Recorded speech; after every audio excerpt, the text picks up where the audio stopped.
Did you know that water farming is an indigenous practice used to manage water flow and maximize land productivity? Well, maybe you also know that it's going down out there near McCarty Ranch Extension and Preserve in Port St. Lucie. The St. Lucie River C23 Water Quality Project has restoration, storage, and disc golf. What more can you ask for when all we want is to reduce excess freshwater discharges from entering the North Fork of the St. Lucie River? We're going to talk about all that on this episode of One Lagoon, One Voice. Hi, I'm Dwayne DeFries, Executive Director of the IRL Council and the Indian River Lagoon National Estuary Program. Welcome to our One Lagoon, One Voice podcast. Each week, myself or one of my staff members will host leaders in the community, scientists along the lagoon, people who know a lot about the system to talk about some of the problems and, most importantly, some of the solutions to solve the Indian River Lagoon's health and make sure it's great for future generations. So let's get the show started and let's talk a little lagoon. Welcome to One Lagoon, One Voice. I'm Caleta Scott, one of 3 community engagement coordinators with the Indian River Lagoon National Estuary Program and the host of this episode. Today, we dive into the world of dispersed water management in Port St. Lucie. We're going to find out what is actually happening out there, why it matters, and how it's changing the way Port St. Lucie manages stormwater. We'll talk about how billions of gallons of runoff is going to be captured to protect the St. Lucie Estuary and the Indian River Lagoon. We'll find out about the surprising range of outdoor activities offered to the public, and we'll wrap up with a look at what's next for this innovative, multi-purpose preserve. Joining us today from the City of Port St. Lucie's Utility Systems Department is Dan Burdett, Natural Resources Manager, and Jenny Tomes, Assistant Manager of Community Outreach. Welcome, both of you. Jenny, we're going to start with you.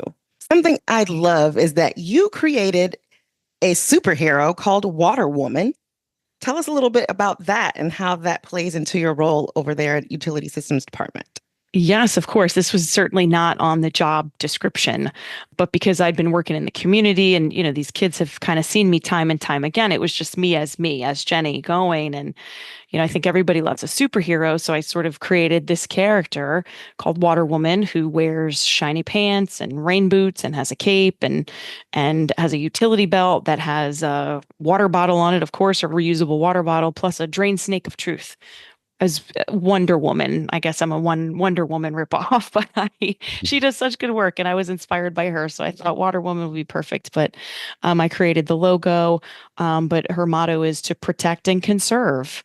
So a lot of what Water Woman does, it's weird to talk about that in the third person. I've never, but Water Woman, yes, or Jenny, I go around and I talk to kids about water conservation and about where our water comes from and help them better understand the water treatment process. And then on the other end too, the wastewater treatment process. So we get to talk about all the things water related and kind of our services as a utility and what we provide. So I think that the superhero thing is just kind of a fun way to present that. It keeps the kids' attention.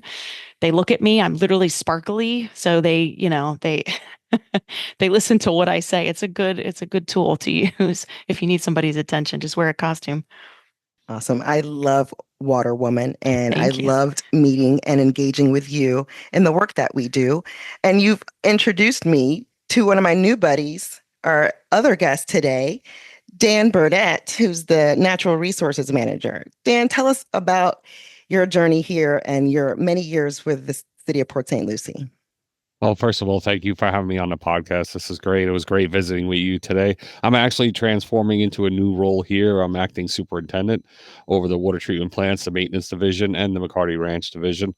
So I started out here almost 22 years ago with the City of Port St. Lucie as a trainee in the water treatment plants, worked my way up, got my level licenses up to an A-level license, became a lead operator for 9 years. I was chief operator over the plants for 5 years, moved into the role of natural resources and water treatment plant maintenance coordinator. That's a mouthful. I need to have it tattooed on my arm so I don't forget what it is.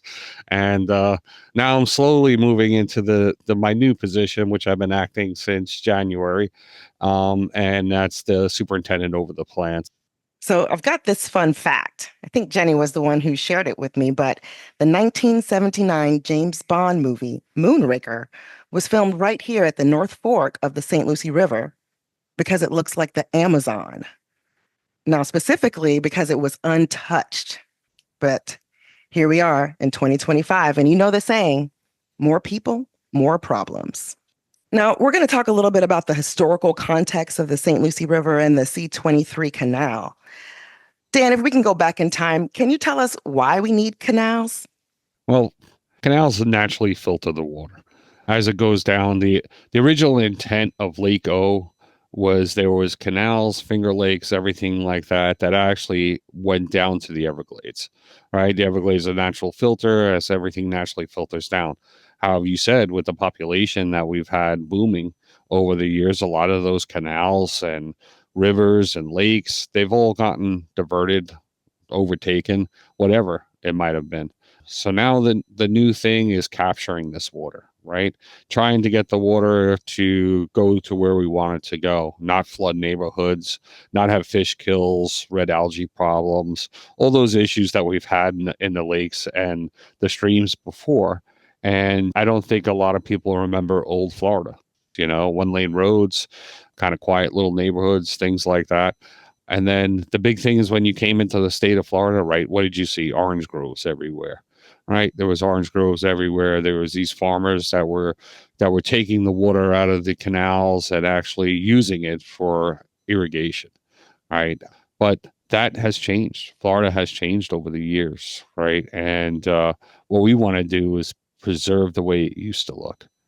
And, a lot of credit has to be given out to the actual management that was before this management and before that management that had the insight to think forward, right? Yes. That had the insight to buy this land up.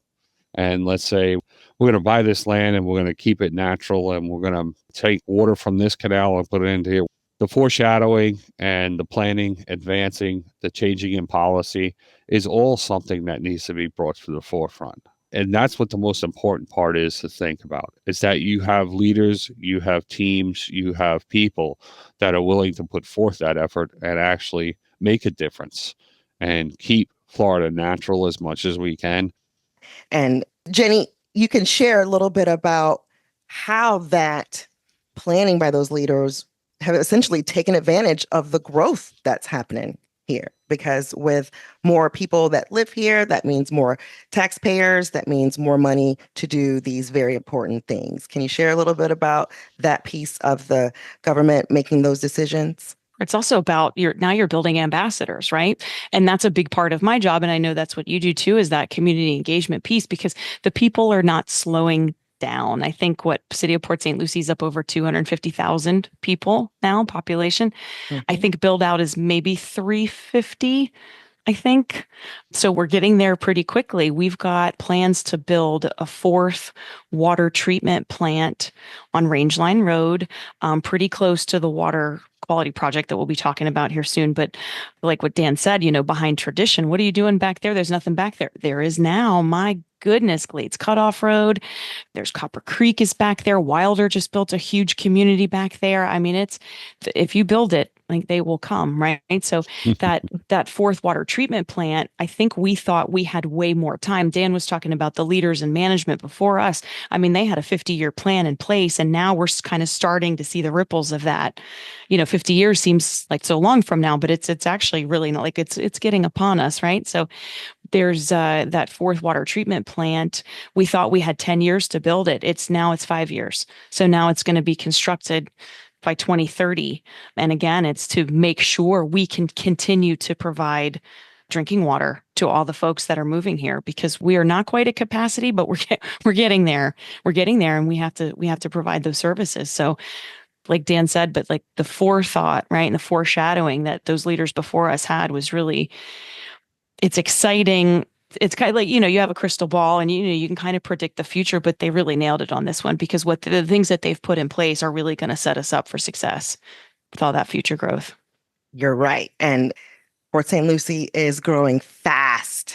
Yeah. I don't know what number it is, but it's one of the fastest growing cities in the state of Florida.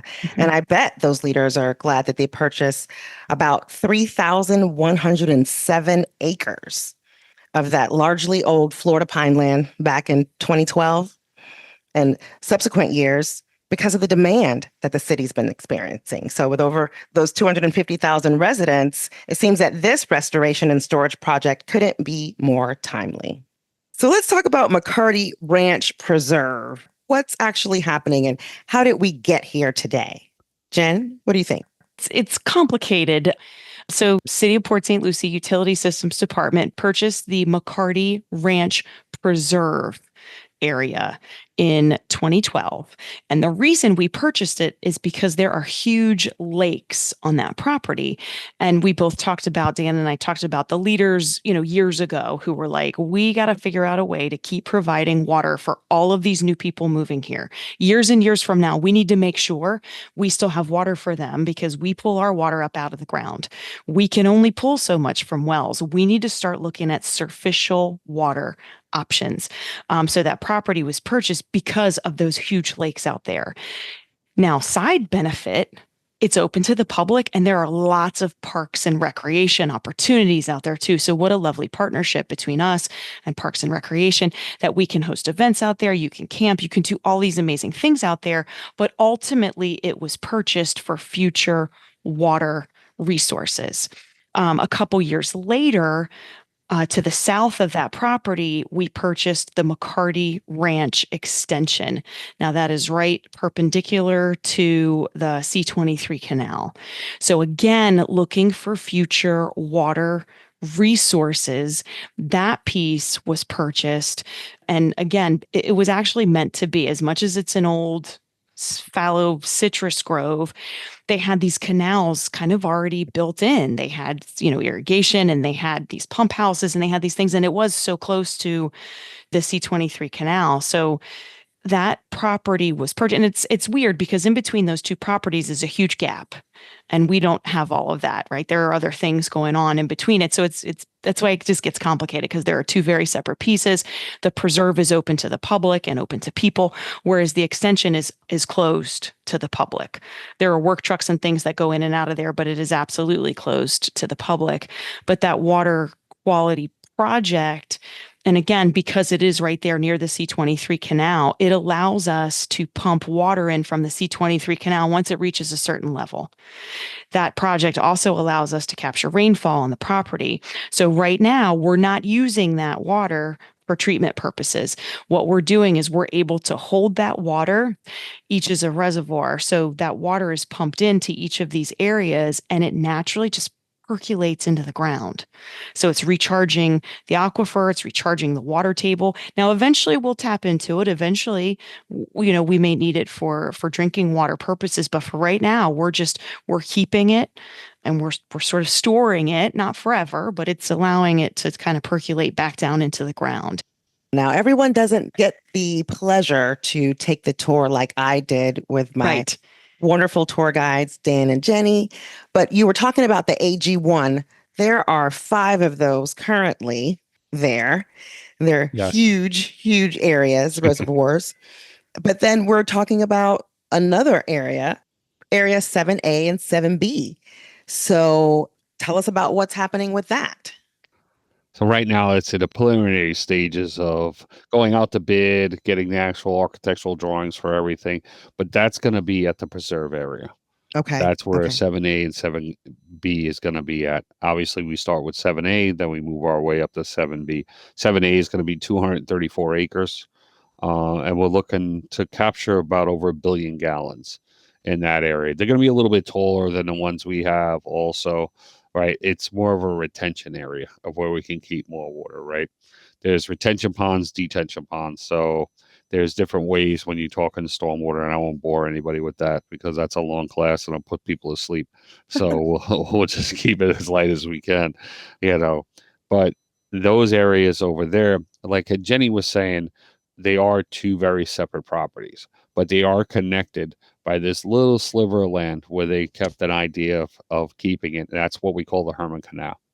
So the Herman Canal does extend from the extension all the way up to the preserve. And that's going to be one of our main areas to hopefully transfer water from the extension area up to the preserve area. Also, the lakes. That's what we want to eventually put these lakes in. Also, what we're looking at in the area 7A and 7B is kind of between those areas is what we have a Florida aquifer recovery well. So when we have excess water, when we have a lot of rainfall, or we can't treat as much as that's possible, we'll pump that water back down into the aquifer and acts as a replenishment for the aquifer. Like Jenny said before, there's only so much water you can pull out of the ground. So we're going to be stewards of our own and try to preserve what we have to actually pump this water back down into the earth. How does the timeline for 7A and 7B impact visitors and residents getting out to the preserve? We make it so you can still enjoy the preserve as it is. We'll be off to the side of the road. You'll see us and everybody be pointing, think that we're building the next Buc-ee's over there, but it's not. It's going to be it's going to be a new water retention area. There'll be trucks in and out of there, but ultimately the goal is we keep McCarty Ranch Preserve open to the public. So we want to not disrupt that as much as possible. So they'll still have full access to everything. We're actually running water lines right now, and we're bringing actual drinking water back to where we had the RVs parked. So we have the primitive camping over there. Then we have the RVs parked over there. We have Frisbee golf. That's another thing over there. Never heard of that before in my life until I actually had to take over this area. So we'll keep that open. The hiking trails, the natural trails that are back in there, the Parks and Rec, they put bonfires up and, have the Bonfire Hayrides and, all the things that they do over there. It's not just the utilities. This is a shared area with Parks and Rec. And we're all one city. We get along fantastically. So it's good that we're able to shake hands with other departments and make sure that things get done for the community. So us in the background, we'll be building 7A and 7B. We want to keep everything natural. We want that look. So when people come out from the city of Port St. Lucie and they see what we've done, they enjoy what we do. It's not an eyesore. This is not something that people don't want to see. This is something that people want to see. And Absolutely. Hopefully we can keep it that way. Next, we're going to get into a little bit of the environmental impacts. So we've gone from a beautiful, pristine Amazon jungle back in the 70s to one of the fastest growing cities in the state. And as we know, with that type of growth comes increased environmental impacts. Can we talk about some of the major sources of pollution? Dan, what do you think? I know what you're going to say, but tell us. people. That's the major source of pollution, right? People don't realize that. You throw your garbage out of your car, your water bottles on the floor. You don't pick up after yourself. Where does that go? Nobody thinks about that. But go look at stormwater. Go look at the intakes of stormwater. Go look at your drains around your streets. Go look in those areas. That's where it collects. The main source of pollution is the little bits that happen every single day. And then it finally collects and collects and collects. And then, boom, it's a major issue. Nobody wants a major issue. All right, we got the plan for that. We have infrastructure that we rake this stuff out. We clean up these canals. We make them a little wider so they can handle more flow of water. The big push now, right? Everybody's running out of water. So what do you do next? And everybody turns to stormwater. Yes. So the goal, keeping the pollution out of the St. Lucie River estuary and the Indian River Lagoon. Can you tell us how this project's going to do that? And maybe touch upon the nitrogen and phosphorus reduction that's taking place. Jenny, can you talk to us about that? Sure. This particular project. So, and again, there's not one magic bullet. It's not like there's one thing that we can point to and go, this is the problem. There's so many contributing factors. And I wanted to say too, that just because, you may not live near a waterway, but your actions absolutely impact the closest waterway, even if it doesn't seem like it's close by, between pollution and even things like simple things you might not think about. But if you like overfill your garbage can and the lid doesn't go down, now you've got loose garbage and things. It all adds up. Don't get me started on septic systems, right? So it's like there's all these like different things that are potential pollutants. But with this particular project, with our water quality project, with water, as amazing as water is, water also brings with it excess nutrients, naturally occurring phosphorus and nitrogen, which are wonderful. However, too much of that is going to disrupt the balance, right? So if there's too much excess fresh water, that could disrupt, that could lead to algal blooms, fish kills, things like that. So with this project, that's a big part of it. It takes some of that nutrient load and is able to just kind of divert it and keep it from impacting the North Fork and the estuary. I was taking a look and doing some research before we started talking, and it said 55,792 pounds of nitrogen and 7,545 pounds of phosphorus is the goal to be removed from the water entering the North Fork. Those numbers seem like gobbledygook to me. Dan, can you help bring that calculation down in a way? Well, how it's computed is this, and for the science people out there in your water treatment industry, they're going to love this, but everybody else will just follow along. So you take a sample of the water and everything's measured in milligrams per liter. So we get the samples and we don't actually grab the samples. They're grabbed by South Florida Water Management. So then you take the milligrams per liter and you turn it into pounds. And then when you take that and turn it into pounds, it has to calculate into how much water we're pulling out of the C23 canal at that time. So it's a math formula. So you're taking the water pulled out of the canal, you're taking the pounds, the milligrams per liter, converting it to pounds, and then that equates to how many pounds that we're pulling out per year, per month. We keep total records on all of that stuff as far as what we're pulling out of there. And everybody forgets this is an ecosystem that's living and thriving every single day. So you have an imbalance of an ecosystem compared to a fish tank you have at home. Put some fish in a fish tank and then you throw too much food in there, or you put too much water in there and now the fish are dying, or the water gets really cloudy, or, oh my goodness, what's going on? Well, you touched on some science there, and I thank you for all our scientists, the listeners. I love the scientists, but I also spoke about the essential workers that are your staff and your team. I know it takes a lot of people to get this done. What type of things do people do in your team working on this project?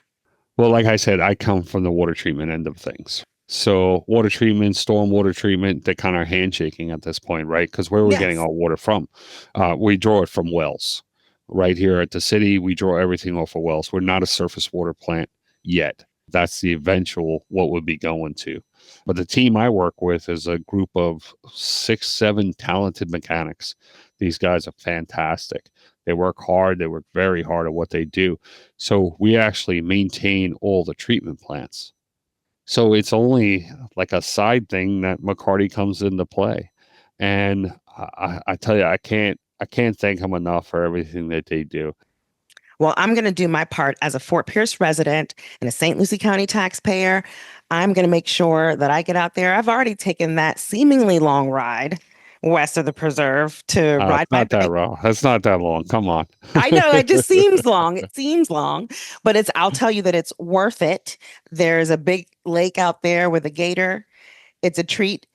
And there is so much more. You touched on disc golf and bonfire rides. Jen, there's camping out there. You told me about some camping. It's so funny. It seems like, the city of Port St. Lucie is so busy. And like as the crow flies, McCarty Ranch is not terribly far away, but it really seems like it's a whole different world at the preserve. So we took advantage of camping out there. So primitive camping, they've got 13 camping sites. You look at the map, it's kind of hard to tell on, a flat piece of paper, kind of which ones would be the best ones. I like camping site 9 because it's got a tiny little walkway out to the lake, which was really cool. They're all beautiful, but I like that one. And I've got my eye on site number 13. So next time we go out there, I'm definitely reserving 13 because that's at the very end and it just feels bigger. And I just like the way it's situated. So 9 and 13s would be my recommendations, but they're all $20 a night. I don't do a lot of camping, so I was surprised. They've got like a little pit for your fire. They've got sort of a stand that you can hang a lantern on. I mean, I guess that's pretty much it, but the bathrooms are not terribly far away. And then just around the other side of the lake, as you kind of make the turn, that's where the RV camping is. So they've got huge slabs, you can pull in your RV. But they've got, like Dan said, they're bringing out drinking water there. So it's very cool. I've seen people bring horses out there. People will have their trailer, bring horses out there. And like you mentioned, a gator, there are more than one. There's a lot of alligators. So no inflatable kayaks, like stuff like that. Like just, use your good common sense and do not swim in that lake. That is just like any body of water in Florida. You have to enter with extreme caution. There are a lot of gators out there, but you kind of go there, you're in their house, so you be respectful. And then they will be respectful of you as well. You mentioned too the Bonfire Hayride. That's an annual event that Parks and Rec hosts. That's gotten big and big. It's a blast. And there's so many people who attend, but they bring a huge like portable stage out there. They've got vendors. It's very cool. They do fishing contests, but they kind of hitch sort of a trailer to a tractor, and that you sit on kind of hay bales and they kind of take you around the lake a little bit. So that's kind of a neat way to see the property out there. I got a chance to do that Bonfire Hayride, and it's just everyone enjoying being in nature. And I thought that was the best thing ever. So as we give a little plug to PSL Naturally and Leaving No Trace, we definitely want more people to get out there to the preserve. And now listeners, we've got an in on the prime spots to camp. Not 9 and 13. 9 and 13. Those are the ones. Jenny, you gave up the spots. That's so I know, good. sorry. Maybe you tell them that you heard it here on the One Lagoon, One Voice podcast. Yes. I don't know how many people we want to know, but Port St. Lucie and the Treasure Coast is no longer a secret. And there's already plenty of people here. And now with all this connectivity, do the extension of Becker Road, there's so much development. I expect many more people, and I hope many more people get to access McCarty Ranch Preserve. Also, so all you have to do is go on the city website, www.cityofpsl.com. And once you go on the city website, you can sign up for your areas of camping. So if you have an RV, you sign up on the city website. There's a link on there. It'll tell you how to sign up. And, where you park it, you get a little piece of paper you print out and you put it on a clipboard that's out there. And the same thing with the camping sites. Camping sites right now are running $20 a night. I think the RV sites are $35 a night. So you do that all online. There's nobody out there to take your money or to tell you which site you're on and all of that stuff. It's all done through our website. I think that makes it really easy. And one thing that I noticed when I was looking over there with Parks and Rec is that Port St. Lucie says that there's a frequently asked questions. And one of them was, do I have to be a resident of Port St. Lucie to come? And the answer I thought was so great. It was like, no, we have all of these spaces open for all. And I thought that was really special because this is so important to our local economy and our quality of life. But if you're from Palm Beach, we charge you double. That's just on the side, and we split that between me and Jenny. So don't tell her. Didn't know about that special deal. Yeah, I'm joking around. Everybody's the same. So, Dan, you talked a little bit about the connecting the preserve to the extension and the part of the project that's 7A and 7B. What else is going on in your department that your team is working on? And what would you like the folks to know about the work that you all do? Well, I said it before. McCarty Ranch is like a part-time gig for us at this point because we're just capturing water. We're maintaining things. And when I say part-time, that's a lot of time that we spend out there. But our primary focus is the water treatment plants. That's what the primary focus is of this group that oversees all this area. And we have to keep the water treatment plants running. And that's our ultimate goal. This is a future water treatment plant or a future water treatment supply. I'm not going to say a plant because it's just a supply for it. So that on the other side is where we have to maintain a balance. The most important thing I want people to remember is that there's someone here 24 hours a day, 7 days a week treating this water. It's not done by automation, no AI. It's actual people that are here all the time and making sure you have a safe drinking water. Stop buying all that bottled water. If you look on the side of a bottle of water, it says purified reverse osmosis with minerals added into it. Guess what? I don't know if it's a big surprise, but that's exactly what we do here. We purify water, reverse osmosis, and we add minerals to it. I think the biggest misconception that people have with the city of Port St. Lucie's water is that from this area and it tastes so different. And it's, I'll give you it. I'm from New York. Oh, the pipes are a lot deeper underground. It's a lot colder. The water comes out of your tap colder. That's the biggest difference going on right now. Your water coming out of your tap is 77 degrees. So take that water, put it in your fridge for a little bit, put it in a cooler. You'll see the difference. My mother-in-law is an Italian cook. She says, I can't, my pasta doesn't cook the same. The bread doesn't rise the same. Everything's a problem. Buy spring water. That's the difference in New York. They're using spring water. Eventually, that's what we'll be using too when it comes to a surface water plant. We're just combining it all in together as one. The ultimate goal for the city of Port St. Lucie is to keep the residents that they don't know who we are. We're the mystery player behind everything that just keeps things running. And if we can keep things running every day and nobody complains about us or nobody notices what we do, that's fantastic. So I've been here going on 22 years right now, and we've never had a boil water notice where it comes down to low pressures.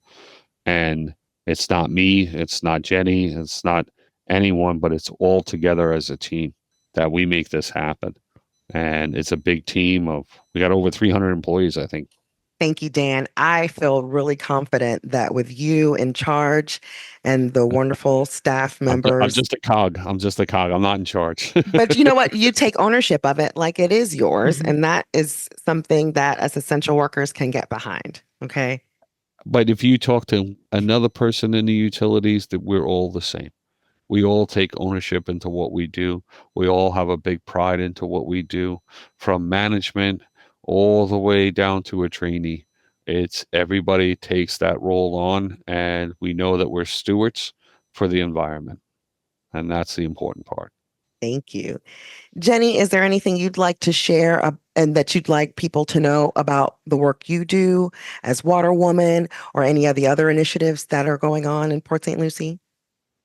Yeah, I am truly proud of what we do and what we accomplish every day. And, I get a lot of questions. I'm out in the public quite a bit, and I get questions, is your water safe? Yes, absolutely. With all of my heart and soul. Yes, absolutely it is. If it wasn't, we wouldn't be operating. I mean, believe me, again, and I think a lot with our water, it comes down to your own palate. Do you like the way it tastes or you don't? But you never, ever have to worry that it's not safe to use, safe to drink, safe for your pets, safe for your kids, safe for you. I think that's just, and again, we've got so many people from all over the country. And of course, water is going to taste different. That's one of my favorite things whenever I travel. You guys have made me such nerds, Dan, that when I go anywhere I go, any new city, I taste the tap water because it's fascinating to me because it comes from different resources. There's different things in the ground, right? Like there's just different things that change the makeup of the water. And I just think it's so cool. And I've really grown to love this industry. And I think it's amazing. And I think it's so important. I have so much respect for the people who are in it, who are the scientists, who are the engineers, who are the operators. It's amazing to me. So at the end of the day, that's our main goal, is to provide, supreme levels of water and sewer services. So there's a lot that goes into it. And as much as you may not realize that there's 300 people behind the scenes doing the things, there are. And so that's what you're paying for. You're paying for the service. You're paying not to worry. Right? You turn that tap on, it's going to come on and you can trust what's coming out of it. So I think that's my biggest thing that I like to tell people about is it really does. It takes a lot of people and they care so deeply. They really, really do. They care so much about what they do. So it's a pleasure to work with the folks. Thank you both so much. This St. Lucie River C23 water quality project is how can I say it? It's about the work that people don't see, just like we were saying earlier. I want to thank our guests, Dan Burdett and Jenny Tomes, for taking the time to share the good work being done by the City of Port St. Lucie and its Utilities Department. This podcast is truly a great way to increase heightened public awareness and highlight the coordinated interagency management of the Indian River Lagoon ecosystem. Before we go, if you could just make one wish for the Indian River Lagoon, what would that be? Dan, let's start with you. Keep it clean. Oh. That would be my wish. Jen, what about you? Yeah, ditto. Keep it clean and enjoy it. Absolutely. Get out and take a look at it. If you're not anywhere near it, go. It's amazing. Yes. Thank you both for joining us. Thank you. If you enjoy these discussions about the Indian River Lagoon, please like and subscribe to this podcast. To learn more about the IRL NEP, how you can get involved, and tips on living lagoon friendly, or to purchase One Lagoon merchandise, visit us at onelagoon.org. And our newly redesigned Indian River Lagoon license plate is now available at your local tag office. To stay informed about lagoon news and upcoming events, follow us on Facebook, Instagram, and YouTube at One Lagoon.